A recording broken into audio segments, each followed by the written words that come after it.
So we are here today to talk about how to use Office 365 to collaborate and communicate, specifically using Teams and Yammer. My name is Ann Haag, and I am the Practice Management Advisor here at the Chicago Bar Association. My contact information will be on a slide at the end, so if you have any questions, you can reach out to me there too. So Teams and Yammer are two apps that Microsoft has introduced within the past couple years. I'm not sure specifically when, but they help address this issue behind like the shortcomings of email. Everyone is probably drowning in email. You get spam, you get a lot of emails that don't really need to be emails, like confirming. There are some things that you actually really need to confirm the receipt of, but by and large, if your coworker sends you a file, it can seem kind of arduous to just reply with an email that says, I received this, just letting you know. Especially, I think this is more apparent to social media users and people who have grown up with social media. They are more used to a specific kind of digital communication where you can simply acknowledge something by liking it, by commenting on it. It's not as arduous as email is. There are also other issues with email. It's self-managed, so each end user has to create and use a file management system. It's up to the person using it and every individual using it. It's not a matter of something that you can impose on people. And so some people don't even use a file management system, and their inbox is just chaos. I think inbox 0 is somewhere we all want to be, but not many are. And so to address these issues, there are different companies coming out with different apps to kind of streamline communication. Spam filters also eat email.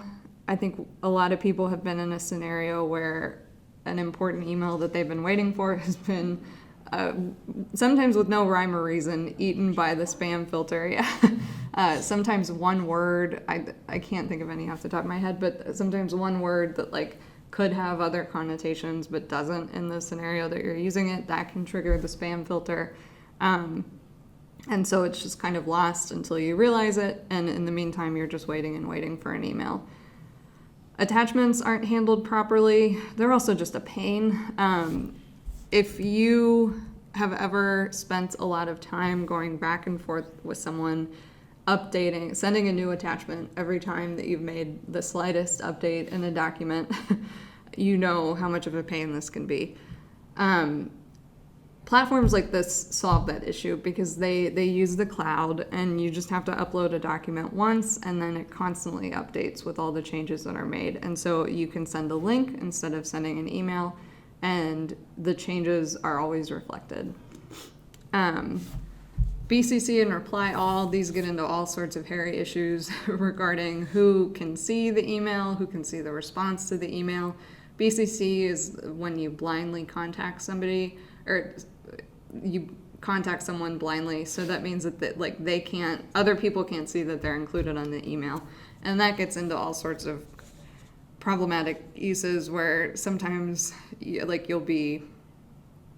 people will kind of rat out an employee or a coworker to their boss by BCCing the boss on the email without the other coworker noticing. So it just lends itself to problematic behavior. Reply all is also an issue. I think, again, we've probably all been in a scenario where we have hit reply instead when we meant to reply all, and then only one person gets our response instead of the whole group. It's especially on a mobile device, it's a really easy mistake to make, and it's just a pain. I didn't get the email. This is an excuse that we hear a lot. It's pretty much impossible to, unless you're using a separate tool, it's impossible to prove that somebody received an email from you. Read receipts kind of touch on that, but they have their flaws and workarounds, and so it's just another issue that plagues email. And mobile versions are largely even worse. The Gmail app is usually improving, but the Outlook app, it's just complicated on a mobile device, especially when you get into issues like reply all, or doing the more intricate tricks that you can do with Outlook. It just doesn't lend itself well to a mobile device. So to solve all these issues, you kind of have to start to think about your communication a little bit differently. And again, like I said, I think that this is easier for people who are used to communicating in different ways online.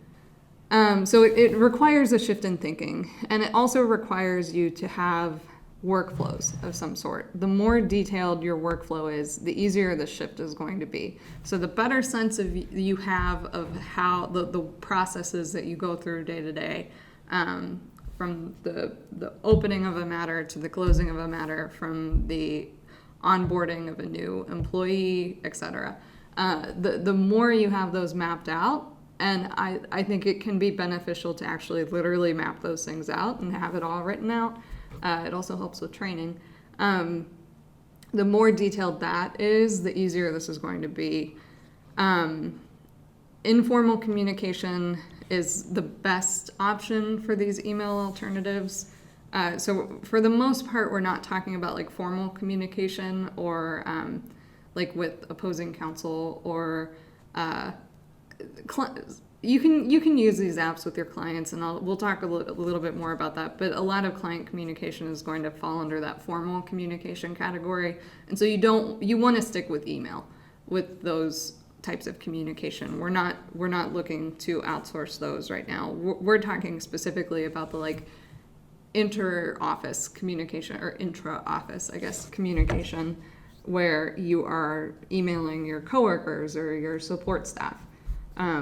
Those are really prime targets for this shift.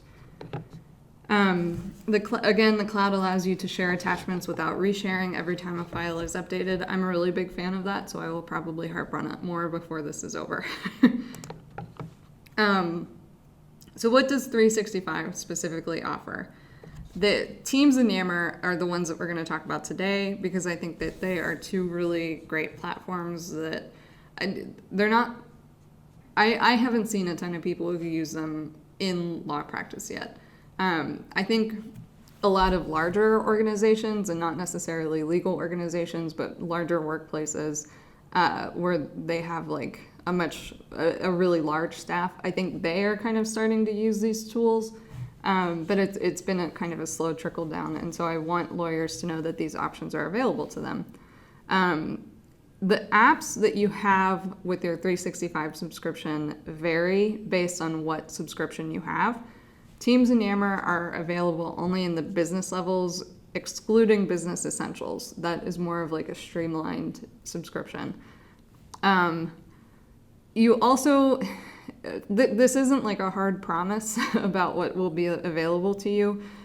Sometimes, especially with really large organizations, I think they work out like enterprise deals with Microsoft, where they kind of tailor what is available to the users a little bit more.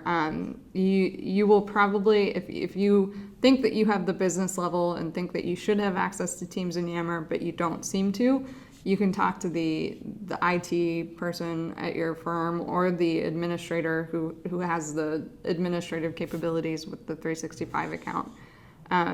That's going to be the key to kind of tracking down what's going on there.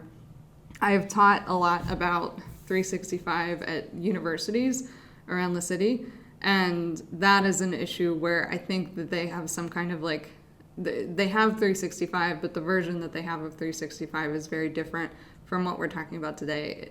So it's one of those scenarios where it sounds like they should have everything, but it's not quite there. Mobile apps are available for both Teams and Yammer, and they are good apps. They're not the slow, clunky email app. They are designed for mobile usage, and they work really nicely. 365 also includes SharePoint, but that's a whole separate class that we're not going to get into today. But if you're interested in different communication platforms, SharePoint might be worth exploring. It's a whole separate bag, though. It is like the technical definition. It's like an intranet. So it's a website that you can set up that only your employees can access, and so You can have like important employee documents. You can actually, I've seen firms that use it as their like electronic filing, not for actually like submitting the files, but for keeping track of everything. So if that seems like something you're interested in, that's worth exploring, but you are going to need IT support for that. It's not an intuitive setup. It's not as easy as downloading an app. So things to consider when we are talking about using these alternative to email communication platforms. There are privacy considerations. You need to know your audience. You need to be sure that you are talking to who you think you're talking to. It's similar to Facebook when you think about who can see your posts. So you can, on Facebook, you can limit it to just your friends and friends of your friends, etc. Or it can just be public. And it's not quite that drastic with Teams and Yammer. You are typically just talking about people within your organization, but you still want to be sure that you know who you're talking to and who can see it. I ran into an issue once where employees were communicating via the online or the office Skype. They're like office Skype accounts. They were communicating and talking about other people at the firm's salaries, and that was a big no-no. And they assumed that the chat was private, but it was not, because it is a firm-owned account, and so the administrator can see everything that happens on there. That's not quite true, especially when we get into Teams. But you do need to like err on the side of caution there and assume that like you don't want to talk about really sensitive topics or anything that shouldn't be posted in a work platform. Etiquette, you need to know when the email is a better option, so that ties into the formal communication issue that we talked about.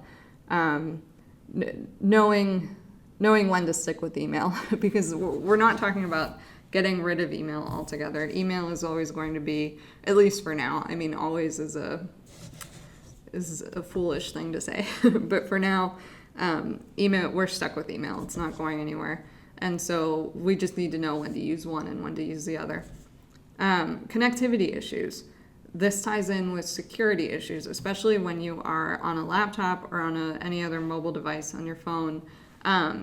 If you are in public and you are connected to a public Wi-Fi network that is not encrypted, and you get on your phone and log onto your Teams account and start talking to a client or start talking about something related to a client, that's not secure. That is a bad idea, because public Wi-Fi networks are really big security threats. And if you're interested in that, hearing more about that, we're not going to get too in depth about it today, but if you're interested, there's a recording on the lpmt.chicagobar.org site in the how-to video library about, I think it's called How to Browse the Web Securely in Public with a VPN or something along those lines. But VPN is the keyword that you're going to be looking out for.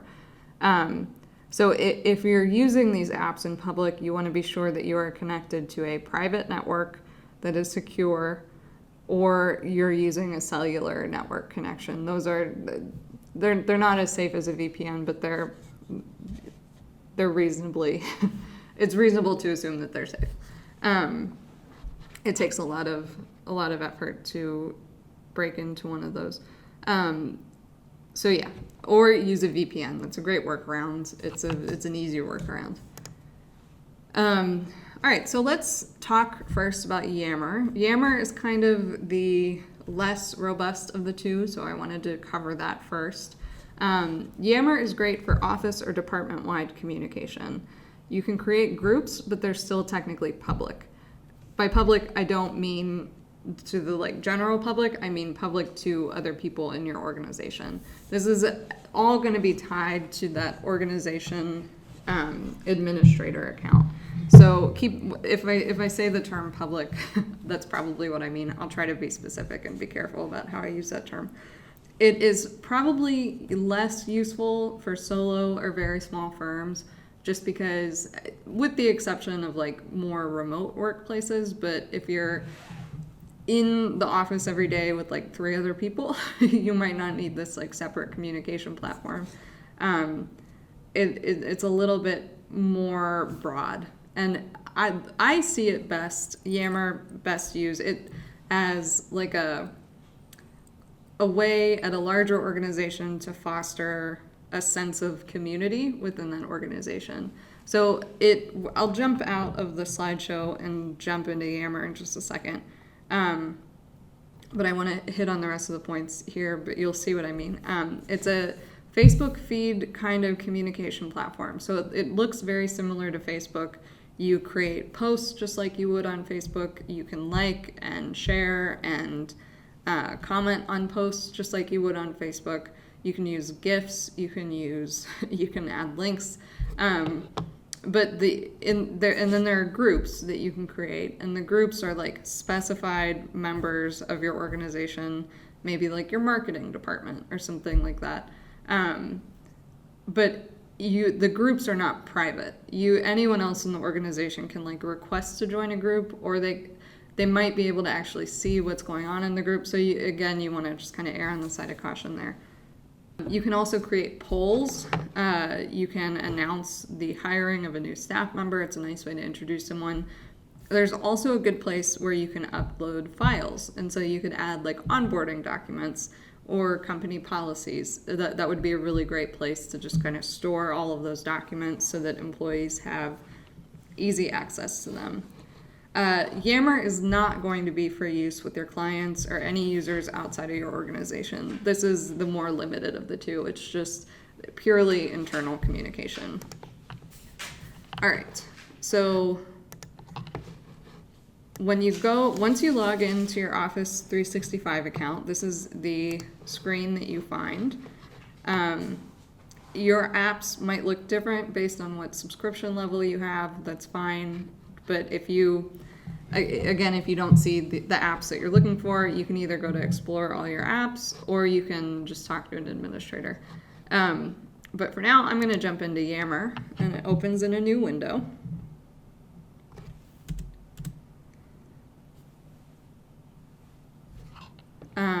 So once you select it, it opens a little slowly. But this is the main page of Yammer. As you can see, it looks a lot like a Facebook feed. You have your area at the top where you can create a post.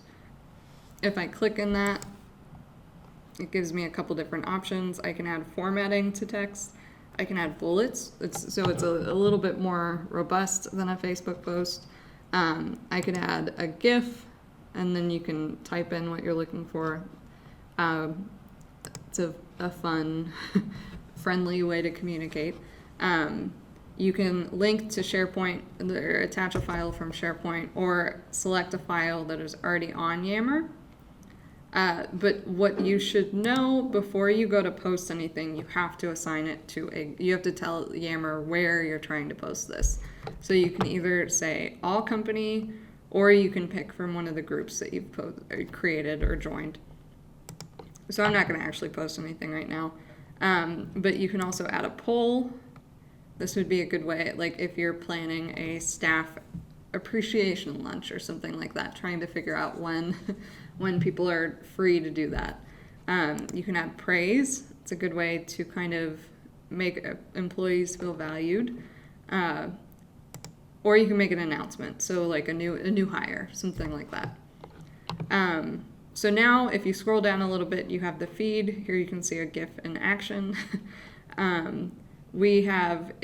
You'll see throughout the demonstration, we have 7 laptops that we have in this classroom that users can use, and so we name them after the 7 dwarves of Snow White. And so that's why Sneezy is the user here. So you can see that this person posted this GIF. You can see what time and date they did it. And then you have the option to like it. You can reply. You can share. You can also, you have a lot of other options. You can delete it or hide it. You can also comment just to acknowledge. You can say, very nice, very cute, whatever. This could also work if you're sharing like an insurance policy update document, something like that. So we're talking more about the like administrative managerial part of a law firm right now, but that's not to be overlooked. It's still important.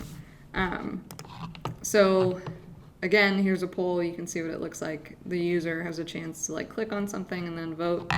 You can also attach documents in a comment, which is nice. So you could say, like, just to acknowledge that if your assistant sends you something to sign, just to acknowledge that you've seen it, you can just like it. You can also go over here and create a group or discover more groups. So again, it's important to know that the groups are not like public. You might have to be approved to join, but it's still going to be visible to other people that group exists. You do have the option within Yammer to send private messages. If you go down here, you can click create a message. These are similar to Facebook messages, and so it's going to be something that is not like visible to other people if they look at that user's space or profile. But again, Yammer steers you towards public communication, and so it wants you to go towards post in a group or send a private message. So you want to make sure the right one is selected, and then you can add participants. Just type in someone's name. They didn't pop up for some reason. But the other people in your organization would pop up, and then you just type your message and hit post. So the important takeaway for Yammer is to know that it is a great option for internal communication that is meant to be seen by everyone. It is not streamlined. All right, let me jump back into the slideshow here. So now let's talk about Teams. Teams offer a more targeted communication option meant to be used by like smaller groups. So like litigation teams. You can have a team that is just an attorney and assistant, or an attorney and a paralegal, or an attorney and assistant and a paralegal. You can communicate with clients using Teams. You'll have to add, if you're interested in that, you have to add a guest member, because 365 is meant for organization usage. And so you have to actually add the client as a guest member, or anyone who's outside of your organization. And if you're interested in doing that, there is a link in your materials that you can follow that will take you to instructions and more information about what that entails. So it's not necessarily geared towards using it with clients, but it is a potential or a possibility. I think it's important, again, when you talk, especially with clients, when you talk about using a platform like this, it's important to think about the etiquette and the usage, the use case scenarios. So knowing the difference between that formal and informal communication. Teams could be a good way to give the client access to like all of their documents, because there's a place to upload files, and we'll show you that in action. But so just kind of thinking about the different audiences and the different ways that you can use it. Especially with clients, I think one of the best things that is one of the best perks within Teams is that video and audio chat are available without having to share a phone number.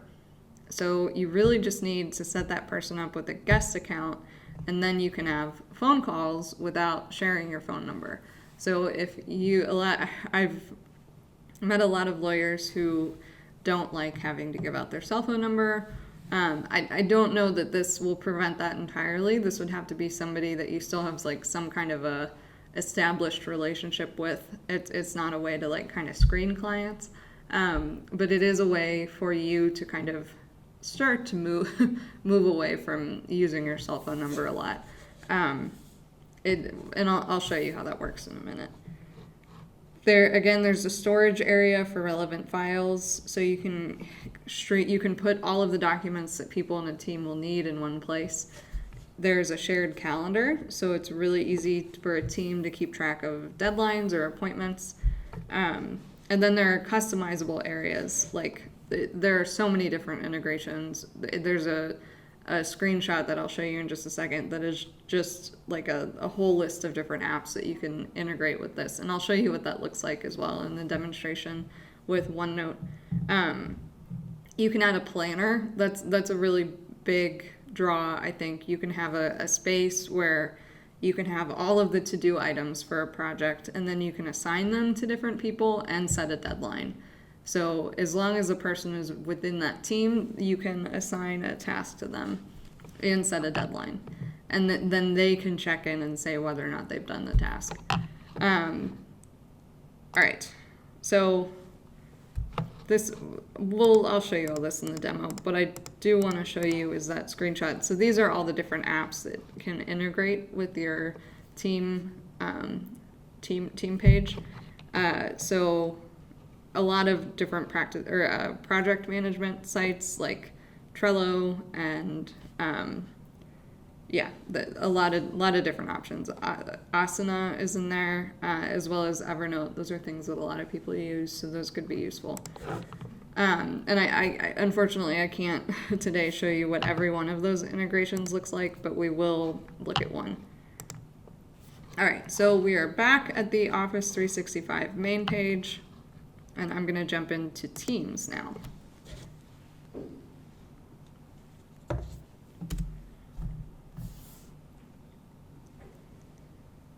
Slowly but surely.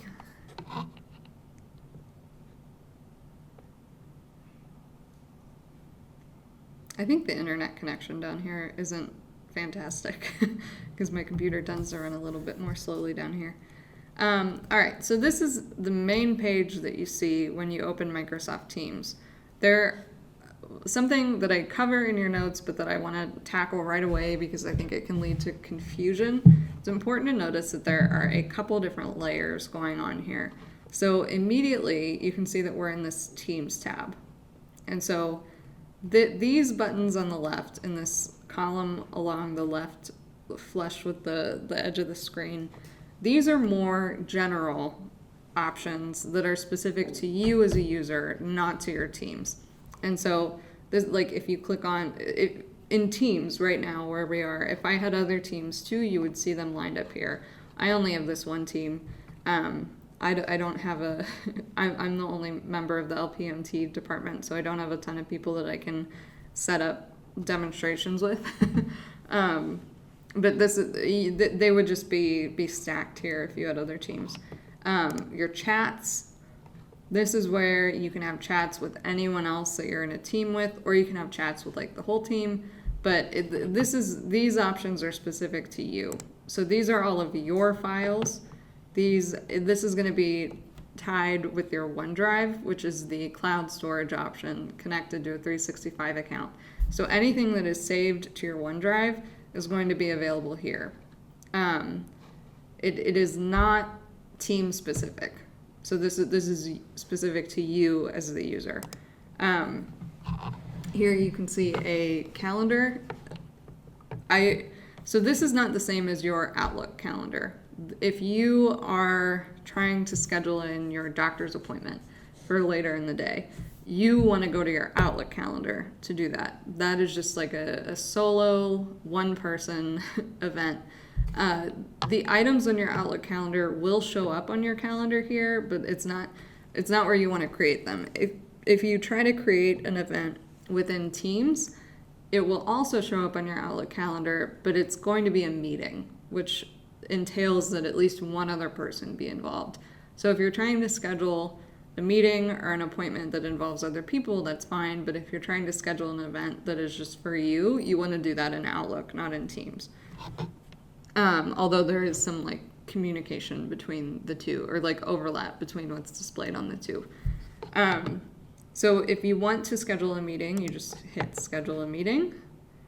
And then it looks just like a regular meeting in Outlook. You would type everything out and then invite people.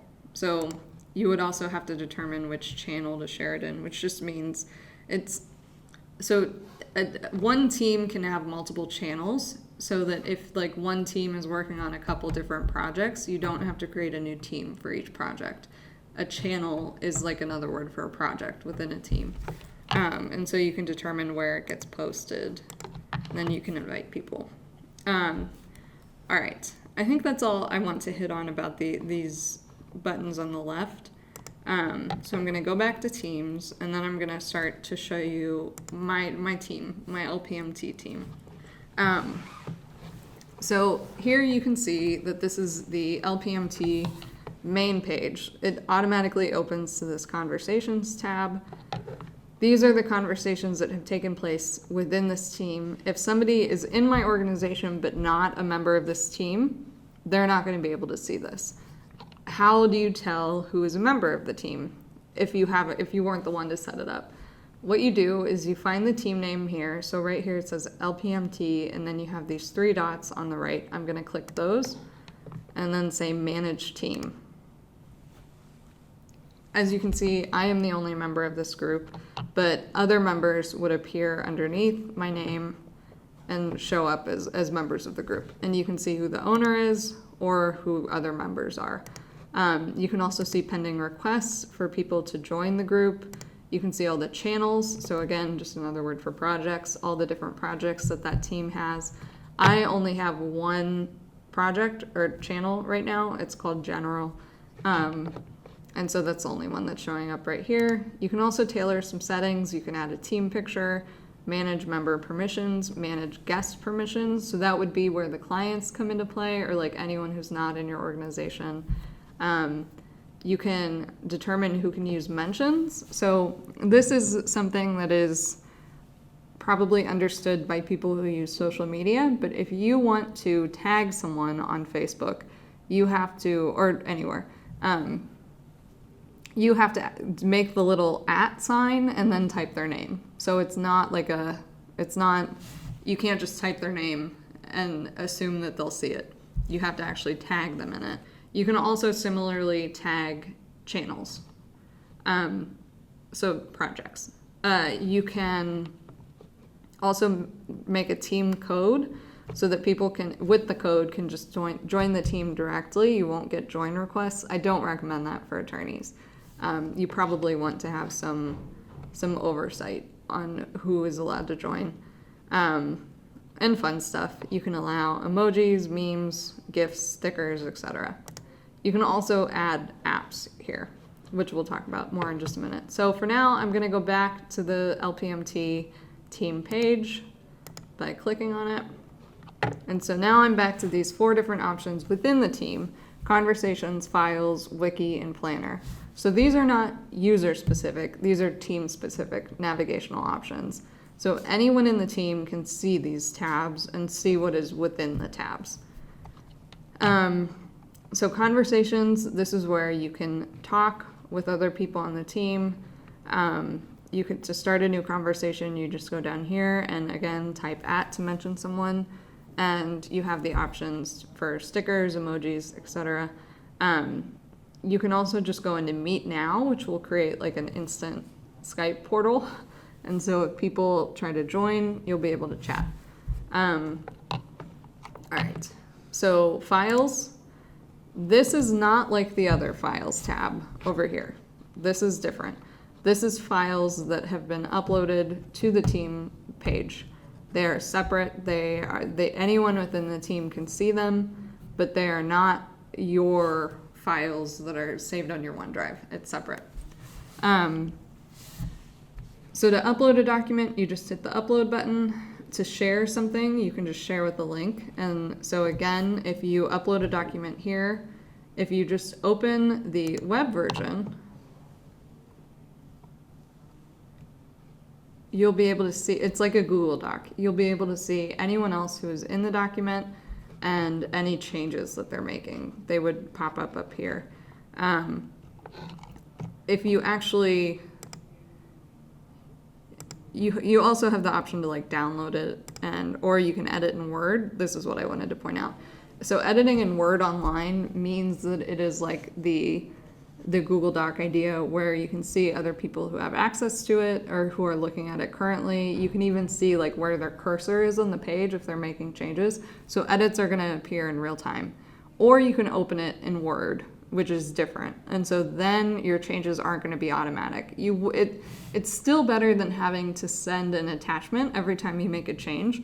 But if somebody, so like say somebody is working on a document and they have it open in Word on their computer, their changes aren't going to be viewable to me if I have access to the document until they close out of it.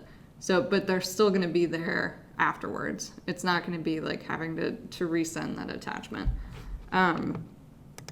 So that's just something to be aware of. And if you save a document to a team page, you're going to have access to that document from your phone. It really frees you up a lot.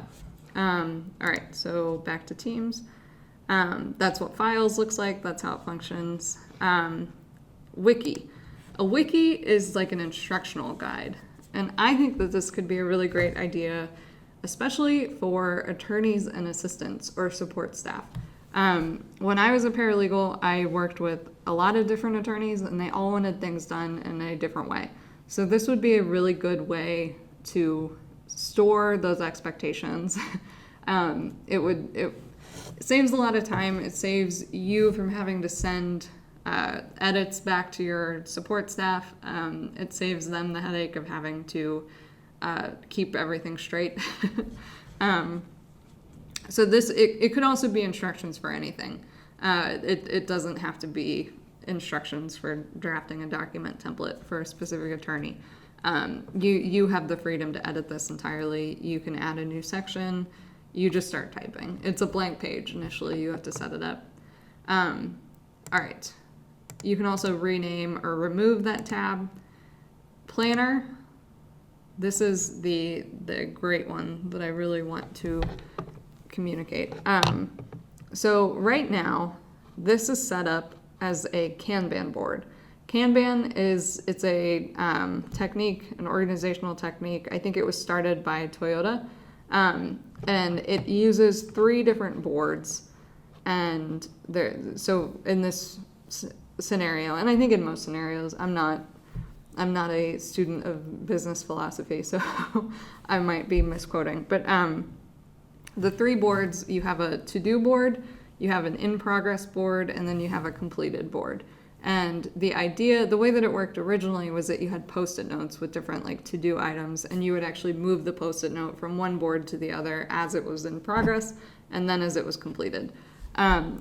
This is just a digital version of that. So if you wanted to add a to-do item, you just click this plus sign. Draft document template is going to be the name of this to-do item. You can set a due date. I'm going to make it due today and assign it to me. Nope, go back. May 7th. There we go. And so then I just hit add task when it's ready, and there it is. And now I, as the person that was assigned this task, as other me, when I'm finished, I can hit this green check sign, or I can move it to the in progress board. Well, I should be able to. Let's see. You can also add labels. Let's see what clicking the green check does. I'm not sure why you aren't able to move that. That's new. All right, well, we'll figure that out later. But in theory, these should flow from one to the other. If for some reason this isn't working and you already have a project or like task management platform that you are using and that you prefer, you can hit this plus sign up here. And this is where that page comes in. So Asana is a project management platform that a lot of people use. You might just prefer that. You can integrate it here. So again, we can't show how all of these different integrations work. I'll show you one in just a minute. But the other thing that I wanted to point out was you can also view your to-do items as a chart if you don't like the Kanban style, or you can see the schedule. So now you have all of your to-do items in one place, all of your in-progress items, etc. So yeah, it's a really great way to collaborate with people that you're working with regularly. You can keep a deadline. You could use this with clients. You could use this file page, just like kind of like a mini client portal, like a landing page where they can access all their relevant documents. All right, I do want to show you one of these integrations, and I want to demonstrate with OneNote. OneNote is a note-taking app that is included within the 365 suite, so I think it's pretty plausible that if you're using Teams and Yammer, you might be using OneNote. So to do that, I just hit this plus sign, and then I find OneNote right here. You can also search if you're using something that isn't showing up. But for now, I'm just going to hit OneNote. and it's checking my account. And so you create a new notebook.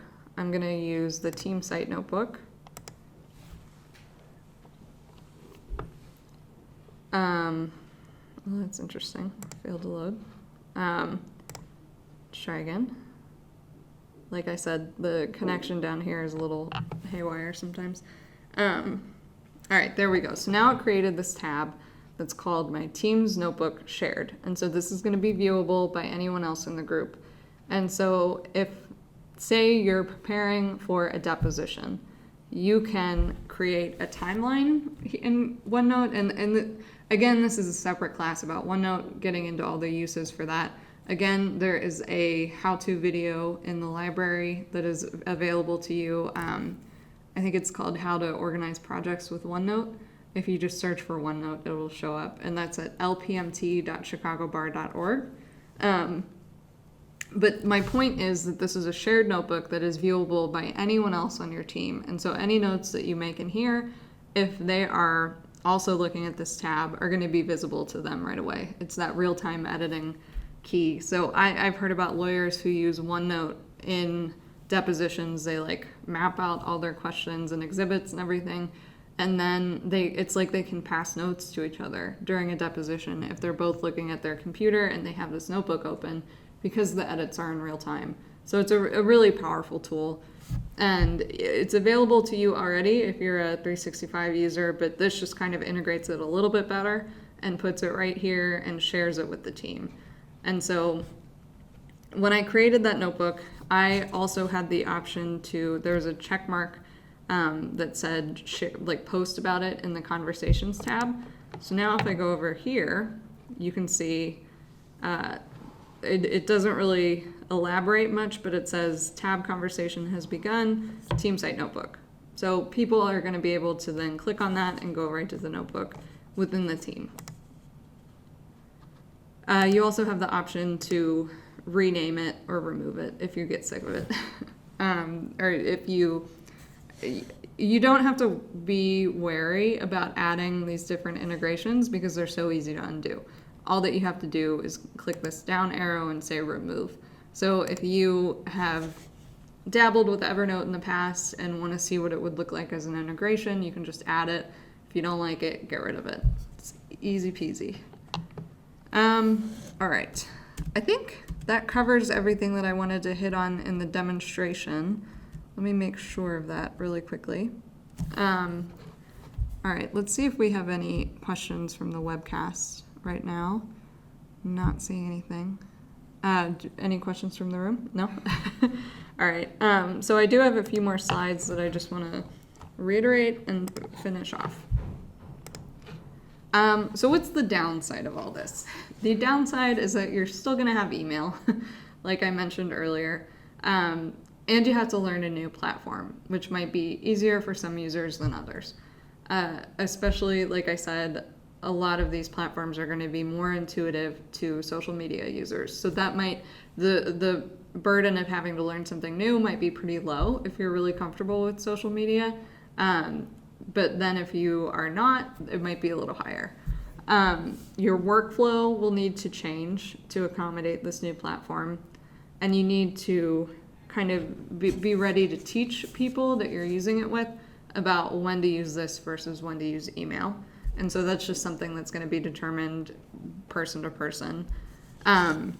Also, there are more places to check. I think that's something that I've run into a lot with lawyers when I pitch this idea about alternate communication platforms. They're like, a notification is a notification. I don't care if it's an email or something else. It's just one more thing to check.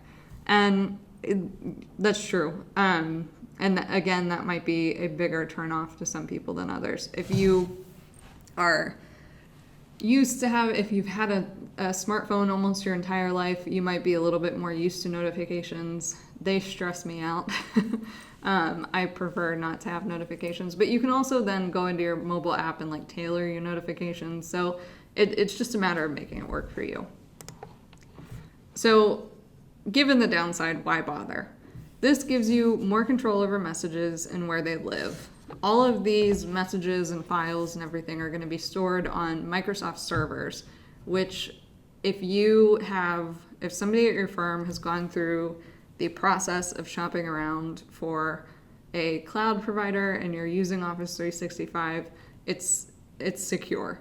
It depends on what type of law you practice, but if it is something that's already in place at your firm, you can probably assume that it is okay for your practice.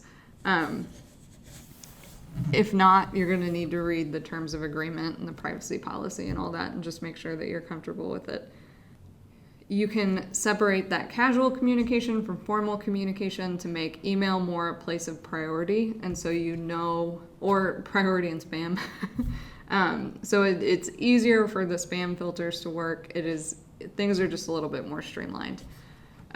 You can stop drowning in email that you can't keep up with by putting it in a different place where you can simply like something or comment on something instead of having to draft an email and everything.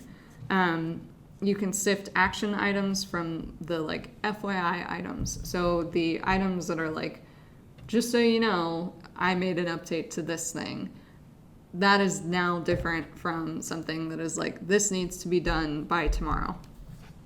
And again, the mobile communication platform is much stronger.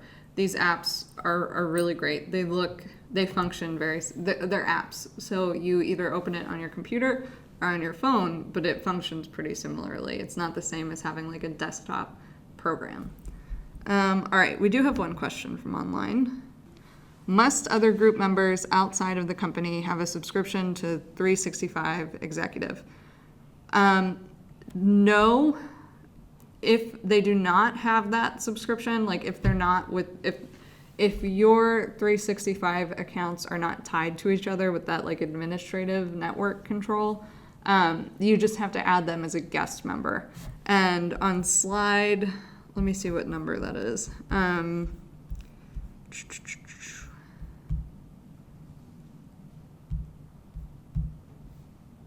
I forget which slide number it is, but at some point in your materials, there's a link to a guide to adding a guest member, and it'll tell you a little bit more about the controls. I'm not seeing it in this version, but I think, oh, there it is. It's on slide 11, sorry. So there's a link in the notes on slide 11, and you'll have to actually look at the file that is the presentation materials. The notes don't show up on the full page slides. Those are just so that you can see what's going on. But there's a link in the materials that will tell you more about that and how that works. All right, one more question. In order to use Teams, does everyone on the team have to have Teams opened all the time? Does it use much of the computer's horsepower? That's a great question. So no about the horsepower. It's not going to bog down your computer. It's just like having anything open in your browser. It's not going to take up a ton of horsepower. All right, but in order to use Teams, does everyone on the team have to have Teams open all the time? No, you can tailor your notification settings. So if you open Teams and you go up to the right-hand corner, you can go into, where is it? Settings, there it is, and notifications. And here you can get really granular about what kind of notifications you want to receive from Teams. And so these will either happen as a banner. A banner notification is like the one you're seeing right now, where it's down in the right corner. It says stay in the know, turn on desktop notifications. And so you can just hit turn on, or it'll email you about it, which is a fun way to add more email.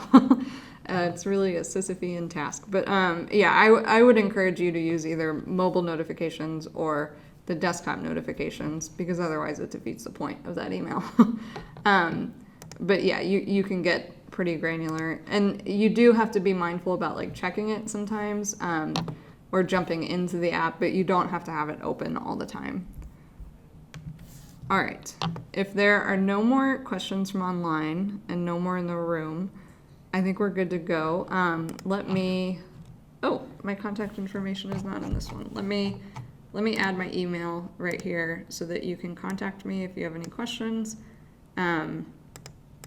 sometimes these things seem really clear and then we go to actually do them and we forget everything. So, but in that case, also use your materials because they do have pretty detailed notes. But also feel free to contact me. My email is in that bottom left-hand corner. It's just ahag@chicagobar.org. All right. Thank you very much. Have a good afternoon.